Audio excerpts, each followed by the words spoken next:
Ultimately, right now for the Jaguars, it's a little rough. But the good news, you guys get to play the Houston Texans week 1. So good job there.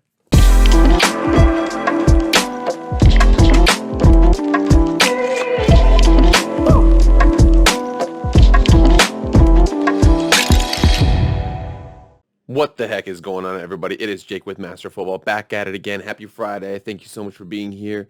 The weekend is here. No more Saturdays without college football for a couple of months now, baby. We got college football on tomorrow. We got preseason football. The third preseason games are coming up, which means we're going to see a lot of starters, typically. So football's back, baby. Let's go. All right, for everybody who's never been here before, this is Jake with Master Football. All things pro football, all things college football. We're going to have a little bit of both, mostly pro football today. I got one college football story I want to talk about. Okay, all things video game football. Anything related to American football we discuss on this show. Please, please, please. Emphasis on the please. Emphasis on the please. Hit that red subscribe button. Subscribe me. I would really appreciate it. Okay, we are graded on those. If I can earn that from you today, that would be awesome. Please like it. Please share it. Please comment on it. Anything like that, I really much appreciate it. But without all of that, let's get into the video. Okay, so there has been a lot of news this week. This is technically there's no real games that have been played yet, but there is a ton of moving parts so far. I want to get into one college story before I talk about the latest happenings of NFL preseason. So without further ado, let's get into that first story. Boom. So I had a video a couple days earlier that the next piece to fall would have been the Pac-12. The Pac-12 is looking to expand. So what happened was Texas and Oklahoma went to the SEC. While they were negotiating, while the SEC was negotiating with the playoff committee to make sure, let's expand the playoff. That was happening. So the Pac-12, Big Ten, and ACC are all like, let's band together so we can outvote them. So they all band together. And then they basically say, okay, well, let's see who can expand. Kansas was rumored to the Big Ten. Iowa State was rumored to the Big Ten. Nothing really seemed to gone there. I think those are more so like Kansas and Iowa State want to go to the Big Ten. Whether or not they want them back, we'll see.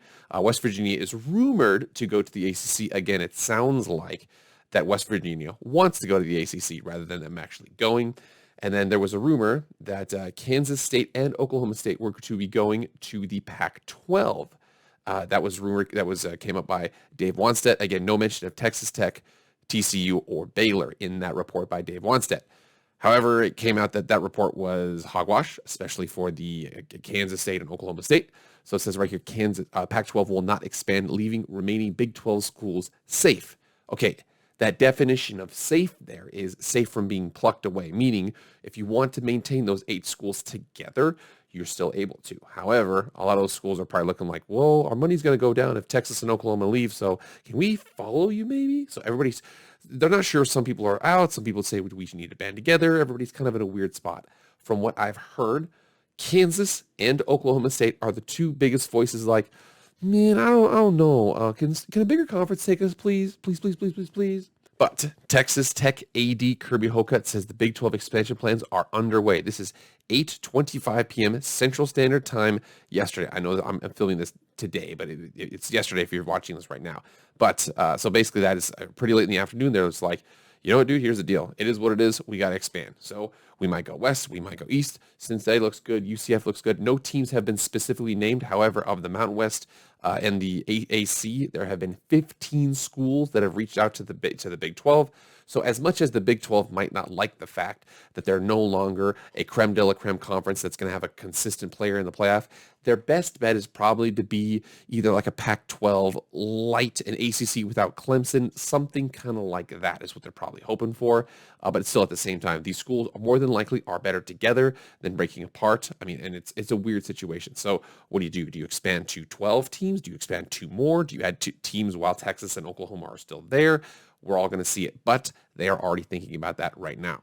So that's the college football news. Again, I'm going to have plenty of videos about that in the future. It's going to be speculation season. Okay, this team, that team, all those teams are going to be putting their high heels on, puckering up their lips and saying, Big 12, please pick me, pick me, pick me. I have one team that I want them to pick, but we'll see. We'll see. Again, who knows? They have to do what's best for them, but we'll get into that later. All right, guys, time for the NFL. And again, everybody knows who's been here. Time for the handy dandy notebook. I've got 4 things to talk about really quickly. We're going to go ahead and get in the first one. The first one is trades. The big one we saw recently was former New England Patriots running back Sony Michel surprised by trade to the Los Angeles Rams. So he gets traded to the Rams. Denzel Perryman, linebacker, the Las Vegas Raiders. I'm a Las Vegas Raiders fan. They had a couple injuries. Nicholas Mora, Javin White, a couple injuries. They wanted to bring in a guy from Gus Bradley's system, so they trade for a linebacker. Panthers acquire a kicker, Ryan Santoso, from the Giants in a trade. They still have Joey Sly, who's solid, but he's missed a couple kicks there, so they're just not sure. As an example right here, Matt Rule says that Joey Sly has been in a lull. So they brought him in for some competition. Hopefully they're able to kind of capitalize on that and get a quality kicker from the end of that.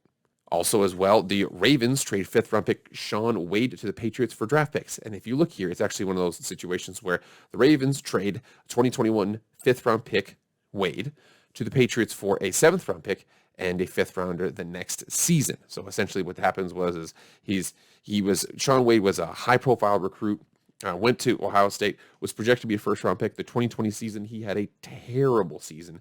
And then eventually the Patriots are like, you know what? We see some things from preseason.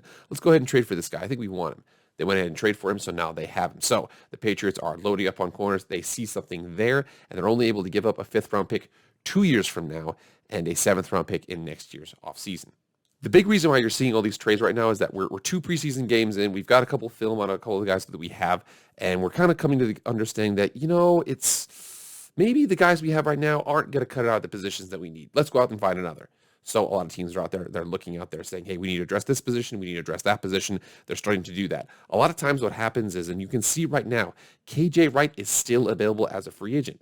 The big reason why is because a lot of teams are like, you know what? We want to give our young, cheap guys a chance before we go out there and spend on a big free agent, something like that. We know that he's better than our guy right now, but if he's not much better, we want to go with our young guy and develop him up. Because KJ is more of like a Band-Aid. You're going to put him in a couple years, he's probably going to be out. So that's what's going on right now. However, a couple teams have been able to identify, hey, we're a couple games in and this isn't working out. So we got to go out and get a guy from the outside.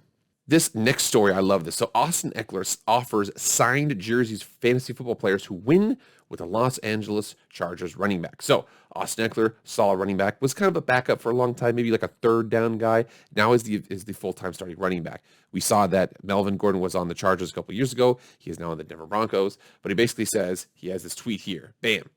He says, attention, fantasy owners, huge weekly giveaway this season. Rules: draft me on your fantasy team, start me in your lineup, win your leaky matchup, post a screenshot on IG or Twitter showing your victory, and tag me. Winners will be chosen each week and sent a signed 30 jersey. Love that. I am a Raiders fan. I do not like the Chargers. I want them to lose every game. But then again, I do actually like this. This is actually kind of a cool thing to kind of reach out to everybody about. The next story is, it was reported a couple days ago, and again, I'm going to let everybody know, okay? I'm going to make sure we're on the same page here. I'm going to come off the camera, and I'll get back on the camera. That is exactly why you do not draft your team for fantasy until all the preseason games are done and the final rosters are set. You want to make sure, fantasy owners out there, fantasy commissioners, do not draft before the last preseason game. It is stupid. You're being done, and crap like that costs people games. So Travis Etienne is out for the 2021 NFL season with a Liz Frank injury. Liz Frank injuries it could be 1 week, could be this season. For Travis Etienne, it is a season. 1st-round pick from Clemson, went there with Trevor Lawrence and is just not going to be able to play. So he's out for the whole season. Now, Jacksonville Jaguars do still have James Robinson, who was a very good running back last year. Undrafted, came in. It was an absolute stud. So they still have him. So they're kind of, the Jaguars are kind of being worn down with this. This kind of sucks. They still have a running back. But there's another story that's kind of crazy. We're going to go into a video real quick from the Pat McAfee show. There's a report from an analyst. Do we know, has there been a name put to whoever said that these players were having issues with Urban? Do we know who said this? So that report comes from the Pat McAfee show. And again, they're talking about the fact that there's several Jaguars fans who are not very pleased with the way Urban Meyer runs the offense. We all remember, and I got my notebook here. Everybody knows the notebook. Okay, so the Jaguars had Doug Marrone and VP of Football Operations Tom Coughlin. Tom Coughlin was known for being a brutal disciplinarian. When he was with the New York Giants, there was Tom Coughlin time, which means if the meeting starts at 6:30 and you show up at 6:30, you are late. If you show up at 6:28, you're late. You have to show up 5 minutes early, meaning you're on time. Michael Strahan used to have the saying is like, bro, if you want me here at 6:25, tell me to be here at 6:25. I will walk through the door. Doug Marrone was the head coach as well. Hard-nosed kind of guy. They had a hard-nosed team. Remember, this team in 2017 was in the AFC Championship game, but ultimately was not able to win that game. So The huge fall from grace, but they go from disciplinarian and Coughlin as the VP of operations and Doug Marrone to Urban Meyer, who's a college coach. Urban, and for those of you who don't know, college coaches, they're the king. Okay, here's the deal. I control your scholarship. I renew your scholarship every year. Okay, you answer to me. You're a 21-year-old, 19, 18-year-old guy, 27 if you're like from BYU. But basically what happens is you are the king of the situation. In the NFL, there's certain players like you can't pull that king crap on, Russell Wilson. Towards the end with the Patriots, Bill Belichick was pulling that stuff on Tom Brady, and Tom Brady was like, yo, bro, come on, man. I've got 7 championships with you. Can you just take it a little easy? And apparently not. So he ultimately left, went to the Buccaneers, and has won another Super Bowl there.